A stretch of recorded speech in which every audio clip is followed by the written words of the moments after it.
Ya estamos de vuelta con ustedes y nos acompañan ahora dos caballeros que vienen aquí a responder una pregunta que se le debiera plantear a 158, ¿no es así?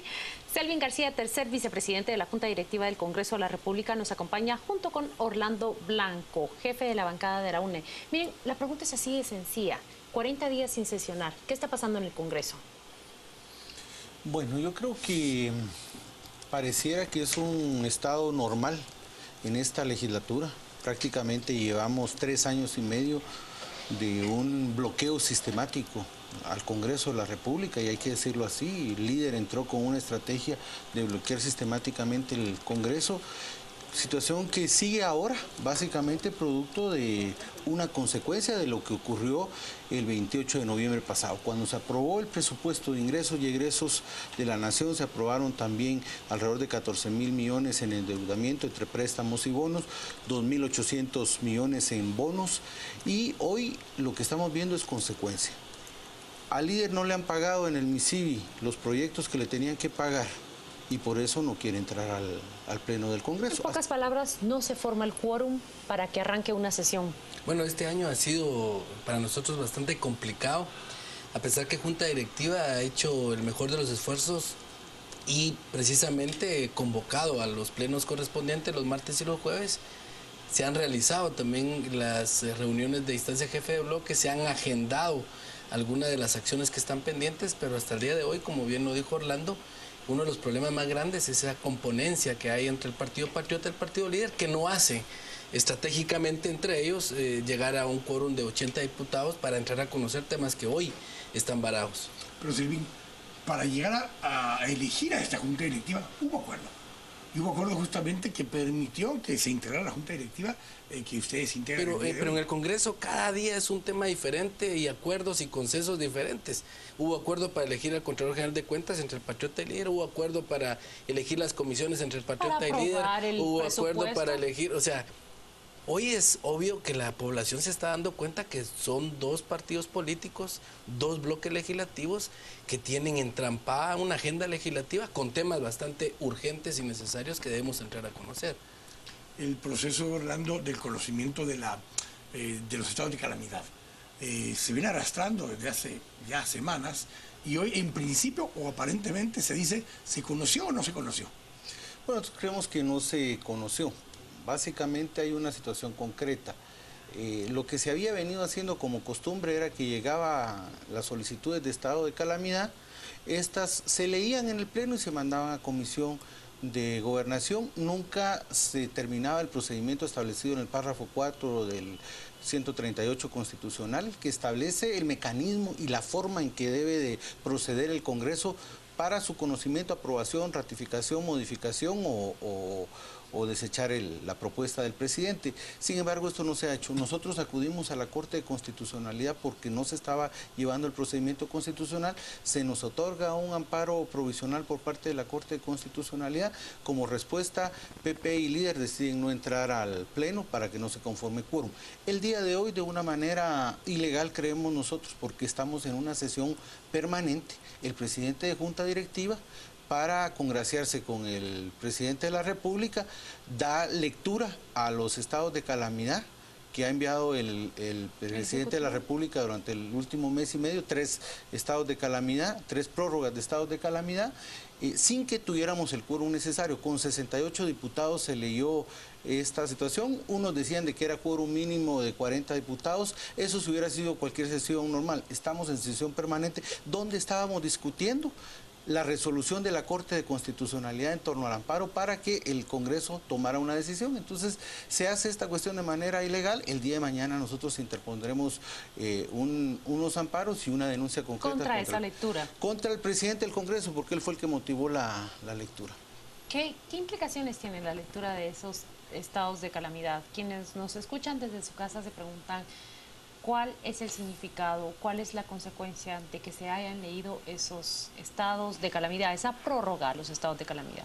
Bueno, los estados de calamidad ya son un ejercicio normal de este gobierno. De hecho, desde 2012 que toma posición este gobierno hasta la fecha, ha estado en estado de calamidad.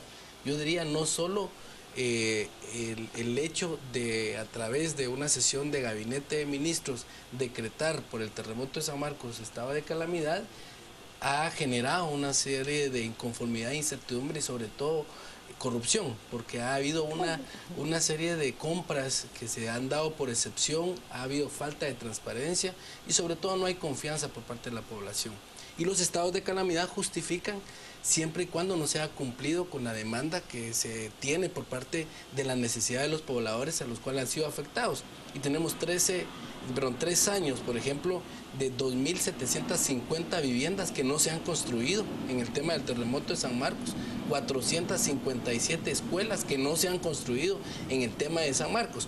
No así el tema del estado de calamidad por sequía, donde hemos confirmado y nosotros hemos comprobado que los alimentos que se están entregando en el corredor seco son dirigidos políticamente, no necesariamente a la gente que está siendo afectada por sequía, sino es a aquellas municipalidades, a aquellos alcaldes que ellos consideran que son de su partido político para beneficiar a sus seguidores y sus simpatizantes. Y eso afecta en todo sentido, ¿verdad? Todo esto que acaba de decir Selvin, si lo hubiéramos escuchado hace 1461 días, o sea, en el gobierno anterior hubiera estado aquí alguien como Selvin diciendo eso mismo del gobierno de la UNE, Orlando. O sea, es algo que se ha venido repitiendo en los últimos gobiernos, el abuso del tema del estado de calamidad y del uso clientelar de los proyectos.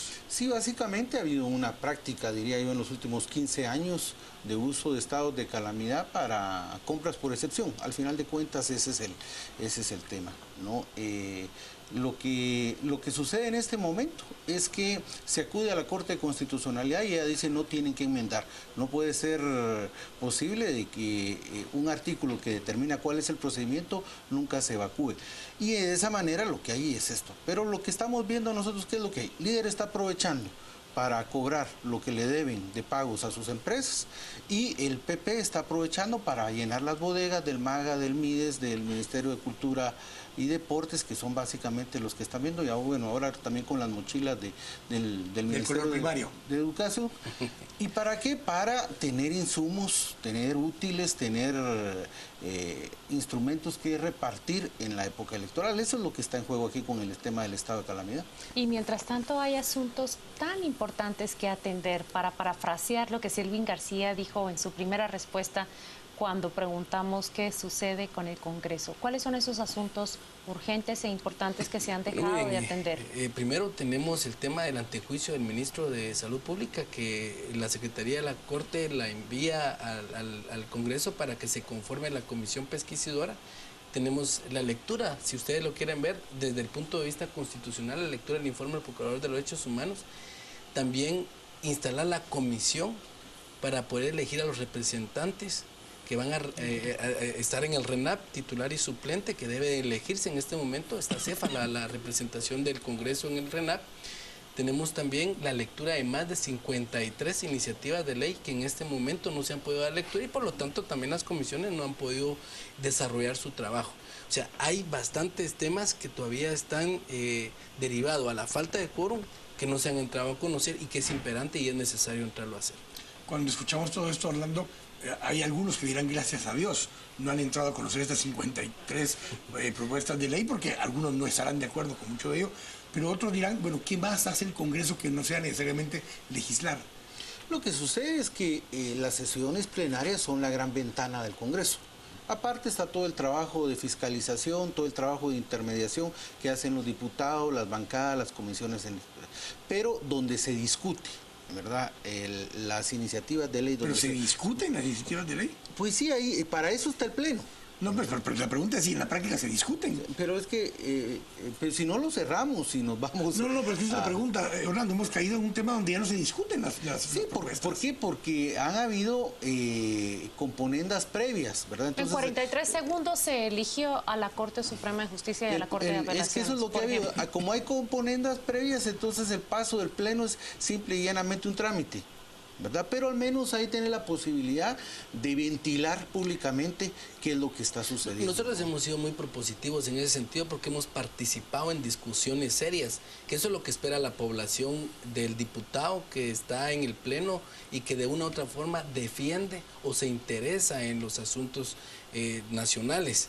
Y precisamente el debate es indispensable en un pleno que hoy por hoy la gente demanda, con argumentos sólidos, con criterio y sobre todo con defensa a las necesidades de la población. Nosotros hemos participado en debates, pero el problema es que no tenemos el control de dos bancadas que están obstaculizando y que previo a entrar a conocer temas, por ejemplo, como el presupuesto, que hoy hay más de 2.000 millones de ampliaciones presupuestarias pidiendo de diferentes instituciones, es cabalmente el mal ejemplo de no discutir, de no saber y de no tener un entendimiento de la necesidad básica. El Tribunal Supremo Electoral, que está pidiendo una ampliación presupuestaria de 189 millones, hoy por hoy se ha dicho el ministro de Finanzas que no tiene ni el dinero para poder hacer una ampliación presupuestaria ni para abrir espacios presupuestarios.